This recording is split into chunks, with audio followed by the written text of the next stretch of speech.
Papa Jesus, 10 years.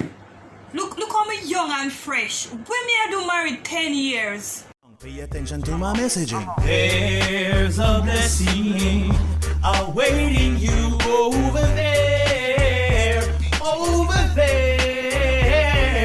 and all your stressing, they will quickly disappear.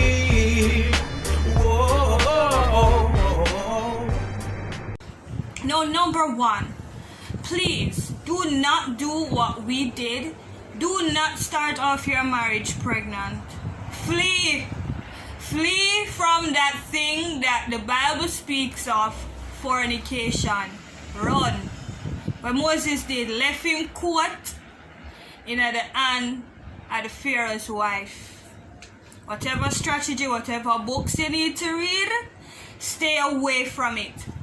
It's my advice not to start your marriage with children. Try to go for at least the first 2 years of marriage without having a child. That way you'll have the time to grow and get to know each other, living with each other. What you dislike about the person, what some of the things you, even to get to know yourself more being married and in your role of a husband or wife. Then you can think about growing the family and having children in the mix. While I do love my children greatly and definitely cannot see our lives without them, our life could have been different if we did not introduce them so early in our marriage. So while we were trying to learn each other, we're now learning to be husband and wife and parents at the same time. Number two, do not skip premarital counseling. It is a way to prepare you somewhat for what is to come. While every single marriage is indeed different, premarital counselors, marital counselors, they know some of the challenges that you will experience based on past experiences, based on other married couples sitting with them. So you will be able to navigate your relationship, your marriage a little bit better, so that when the things and the problems and the situations come at you, you'll be better able to see your way through it and problem solve along the process. Don't let everything come at you as brand new and it becomes a struggle, it becomes overwhelming, and it takes away quickly from the honeymoon period that you should be living in, right? So please do not skip premarital counseling. So number three, learn to compromise quickly. This is two lives coming together, trying to become one flesh. There are going to be disagreements, and you cannot be so caught up in wanting everything to go your way or it can't work kind of situation.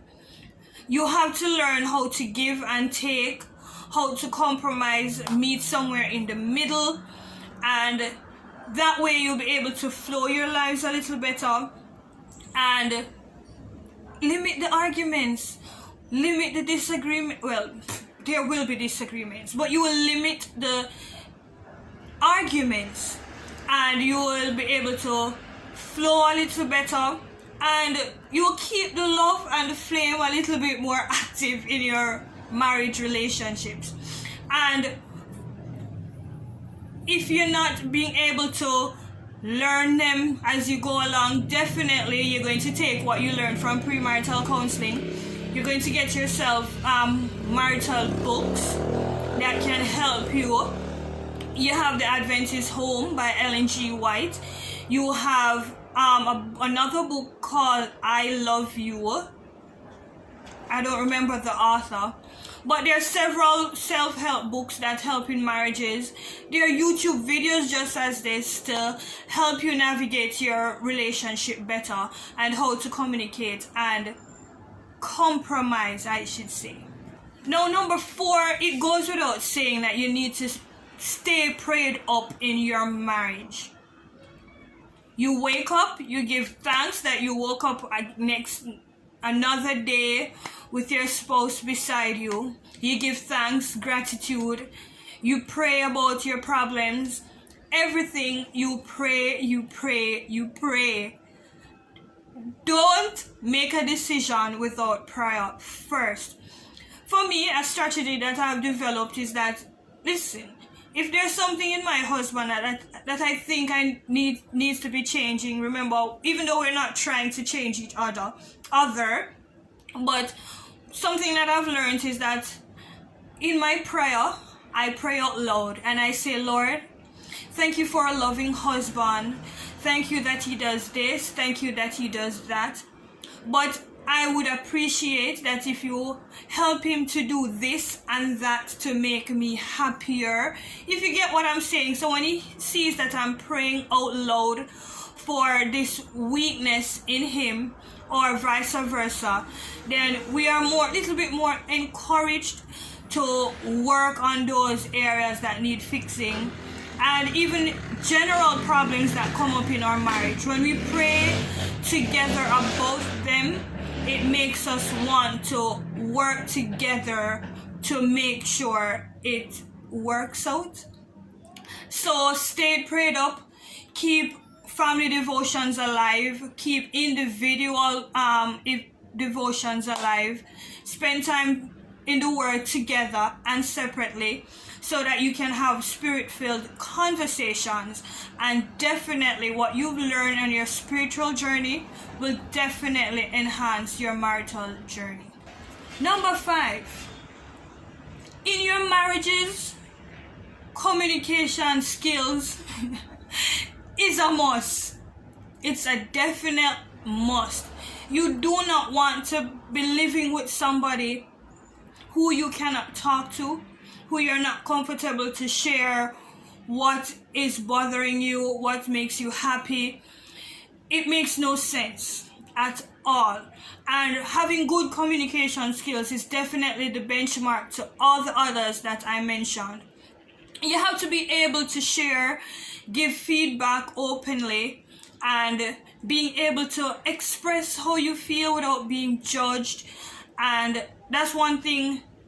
And you don't want to say things and be ambiguous and it means other things, or it could mean other things. So even in your marriage relationship, you need to seek feedback of what the person said. If they say, I don't like when you leave this here, and they say why, probably just say, okay, paraphrase, okay, so this is what I understand that you're saying, just to get clarity. It might work in your professional life. It definitely can work in your marriage life. Just work on better communication skills. There are lots of courses available on how to develop that. And there are lots of courses to develop that. There are lots of YouTube videos to develop that. But communication skills is definitely the foundation, or one of the foundations in a good marriage.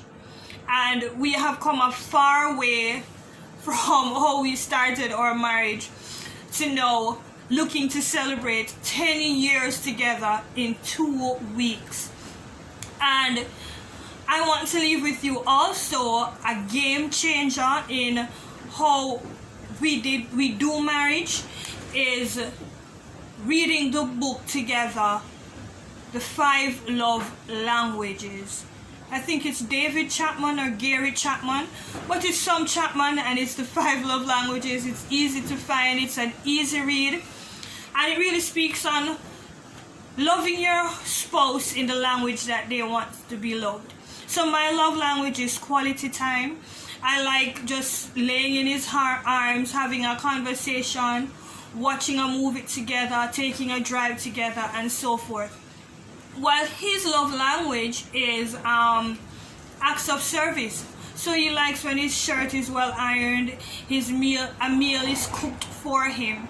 So when I go about and trying to show him my love language in my love language by spending time with him and stuff like that, he doesn't receive it as well as I would. What if I cook him a meal, his favorite dish or something, he's more appreciative of it. Not that he doesn't like spending time with me, or not that I don't like him doing things for me, but according to the love languages, you might have all 5 love languages as part of something that you want, but there's definitely one that stands out more. So those are my 5 tips plus my bonus of reading the book, The 5 Love Languages, and I definitely hope that you gain something from it and it will make your relationship going forward better. And if you're not yet in a relationship and you're dating and you're looking to get married, I hope that these are some things you would look into. If you have any tips for me on how I can keep my love relationship alive for the next 10 years to come, please do leave it in the comment section. And until next time, see you in my next video. Stressing from both left and right, you need a daily dose of blessing right up in your life. I know it feels so very difficult and depressing, but you gotta hold on to the positive and keep on pressing. The blessing, you know, if you need it, then you can't stop. We keep rising.